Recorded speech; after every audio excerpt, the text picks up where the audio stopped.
SEC bias. About an hour ago, as I'm talking to you live, I went on my old Twitter account here, and I tweeted out probably one of the most explosive sentences that I could tweet out. It's a fill in the blank, and it was just SEC bias is. And then I let the internet run with it. And, buddy, they have run with it. Cannell came in, Propaganda Cannell came in, and he just put a picture of me, which I thought was disrespectful and uncalled for. I get why Brandon Walker blocks people on Twitter now. The Danny Cannells of the world make it such that you can't do away with the block function. You have to keep the block function on there. So SEC bias, what do we think about it? I have noticed that people are accused of SEC bias, institutions, committees, and networks. A lot of different people and a lot of different places and things are accused of SEC bias. So I wanted to parse through this tonight because I've backlogged it. I've saved it. I promised many of you that I would talk about this, but we've had too much going on. But tonight, I thought, yeah, there's a little soft spot in the schedule. Let's talk about it. Some of you are right. Some of you are wrong. Now, I can speak personally tonight. I have no problem addressing this. No problem whatsoever. Some of you are right and some of you are wrong. Some of you have claimed I've got SEC bias. I sure do. I sure do. So you're not wrong about that. But where you're wrong is there's this other group who has said, you want nothing more than for the SEC to succeed. You couldn't be more wrong there. You couldn't be more wrong. Now, I think most longtime viewers or listeners of the show understand my whole viewpoint of the college football utopian model. Like, if I could have it like I want it, first off, I'd have the Pac-10 back. I'd have the Big Ten as it's meant to be. I'd have the SEC as it's meant to be. I'd have the Southwest Conference back. I'd have the Big East probably still playing football. I'd have this thing a true nationwide sport where Oregon State matters and NC State matters and Louisiana State matters and Michigan State matters. I'd have the thing where the needle moves coast to coast. I'd have it as balanced as it could possibly be. I grew up in the South, but I would love for all four corners as well as the heartland to matter equally. This is why they call that utopian, because that is not the real world. It probably can never be the real world, but it doesn't mean we stop dreaming. So for anyone who thinks that I am Southern focused and just screw everything else, that couldn't be any further from the truth. But there is a reality out there. So I do have SEC bias. I think, truth be told, most of you do as well, but we'll get into that. So I've got SEC bias very, very plainly, and I will tell you why. I'll tell you why I lean towards that conference. I'll tell you why sometimes I will give benefit of the doubt to those teams in any kind of comparative analysis or any kind of playoff debate. Not exclusively SEC teams, but I will lean towards teams from that conference sometimes because I think it's the deepest conference in terms of quality of team and athlete, and it has been for a while. I think it's the deepest conference in terms of coaching staffs, and it has been for a while. Notice I'm not saying exclusively. I'm saying the overall depth of the conference surpasses that of any other conference. Has for a while. I grew up in the South, so I have a natural tendency to lean towards that conference. I grew up watching SEC football. I think there is incredible year-round passion and urgency in the South, unlike anywhere else in the country. They have it in certain places. They certainly have it in Columbus, Ohio. They certainly have it in Clemson, South Carolina. But certainly they have it in other places. They have it in more abundance and in greater supply conference-wide in the SEC. So these are very, very simple reasons why I would lean towards the SEC. I would fully consider myself having SEC bias. Love the conference. There are many reasons that those of you outside the SEC footprint or some who live in it but are not of it loathe the SEC. Like, if you think the fans are insufferable, there's every reason to think that. Like, if I didn't like the South, I would despise a lot of the way that a Southern football fan carries themselves. Fully get that. It's no different than the way a Yankees fan carries himself or herself in baseball. I would despise them. I know, because I grew up feeling that way. Still do. So some people think it's a net negative on the sport. The Southeastern Conference, as it carries itself, is a net negative on the sport. There's some validity to that. I wouldn't push back. I would sit in silence. I would shut up, and I would just cede the stage to you if you wanted to argue that. There's I think, some misnomers there, but I think there's a lot of truth to that. So I don't have any problem. If that's what your problem with the SEC is, if when you say SEC bias, that's what you're talking about, it's not really practiced on this show in that form. If your beef with the SEC is that, got no problem with it. You know, because I just told you and I'll tell you again, I would love to shrink the size of that conference and the Big Ten. I would love to insert more oxygen into certain parts of college football that used to enjoy it and no longer have it because it's been sucked out of that portion of the sport. So I would love, if anything, to be able to go back in time. We can't. I would love to just spend large chunks of the show dedicated to hitting the reverse button because I don't think that all change is progress, and certainly that applies in life and it applies in college football, but we cannot go back. Wish we could, but we cannot. There's an unfair benefit of the doubt given to SEC teams is another beef that I hear a lot. I think that's true.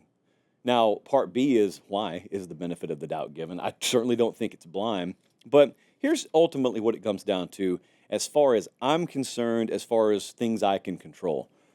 I've got it to a certain extent because I grew up in the SEC, love the South. I think the passion there is second to none conference-wide. But I would also say you've got it. You're the reason that I reflected on this show. So there are some things about the sport that I love. There are some things that I don't talk a lot about on the show because you have shown me through your viewership and listenership patterns that you don't particularly care about it. So, I mean, I don't want to be as disrespectful as to point out certain teams or certain even names or certain conferences, but I don't think it takes a rocket scientist to figure it out. I've been very disappointed when we've done segments on certain programs in the past, and it just did nothing because I want to talk about those programs, but you don't care to hear it, and so we've just moved on. Truth be told, we probably still weave a lot of content into the show that I know is not going to move the needle all the way over to red, but that's okay because I think for the greater good of doing a legitimate national college football show, it belongs in the show. So we still probably do that more than we should, but I'd love to be able to do a lot more of it, but I can't because you have dictated that. And I want to be really clear about this. I don't want to be disrespectful at all. I have immense respect for you guys. You guys are why I can do what I do for a living. So I would never want to change anything. You love what you love. You enjoy what you enjoy, and you sort of dismiss what you don't enjoy.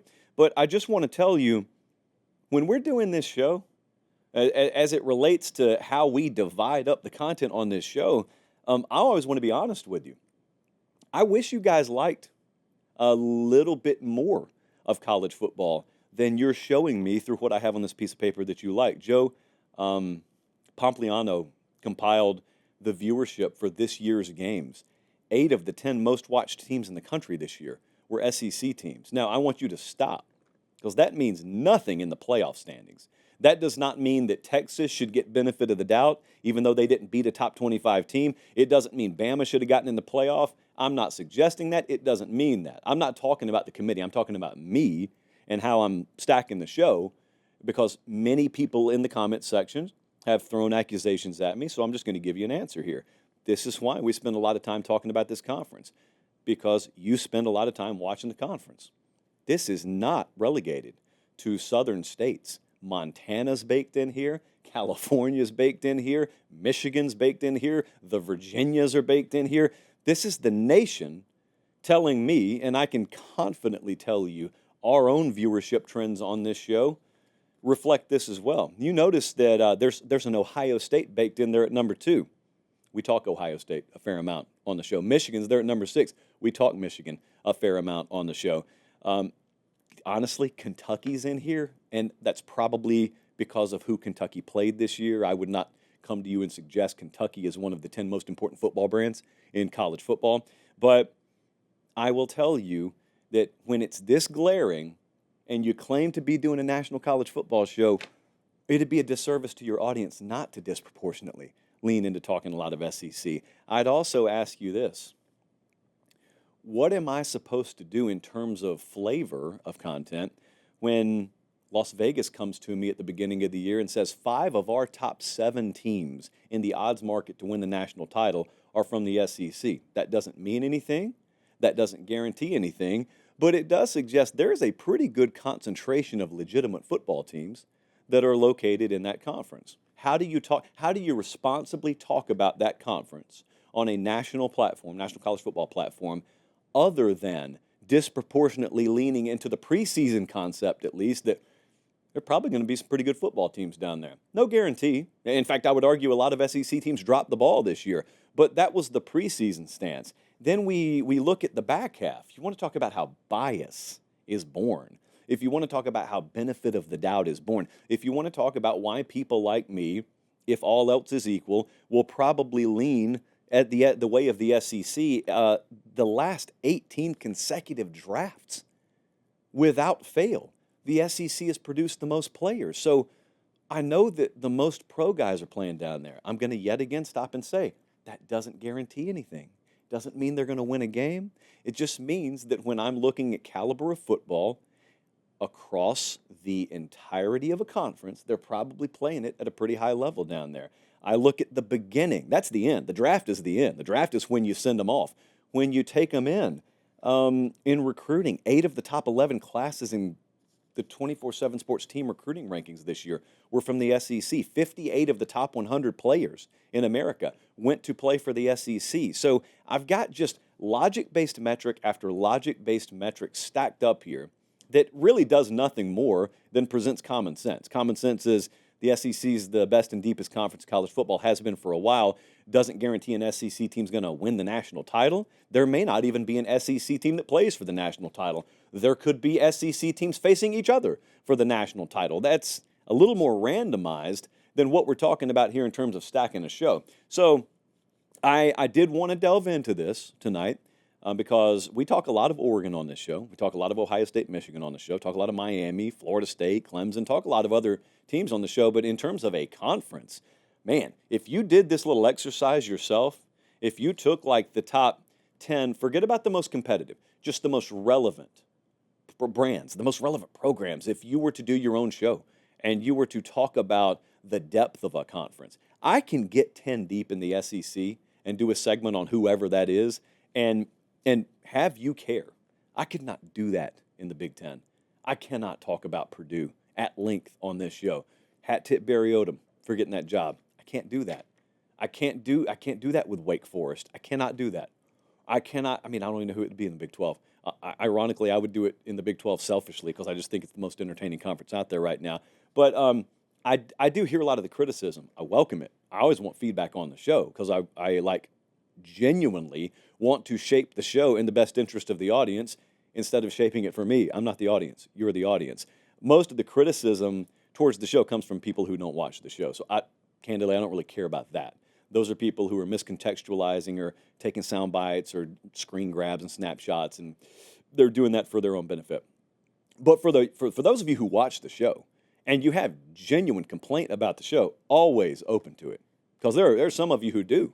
Always open to hearing that. I have adjusted many things about this show because of what you have given me in terms of viable feedback. But I will ask you, if you come with that, and it's about SEC bias or whatnot, is it logic-based, or do you just not happen to enjoy the facts as they're currently presenting themselves? Because I can't do anything about the facts. If it's raining outside, and I tell you rain's in the forecast, and you yell at me, it's not because my forecast is wrong. It's because you're tired of it raining. If you're tired of the SEC being on par, like on average, the most dominant conference in college football, and I tell you they still are, unless it's changing, you can get mad at it.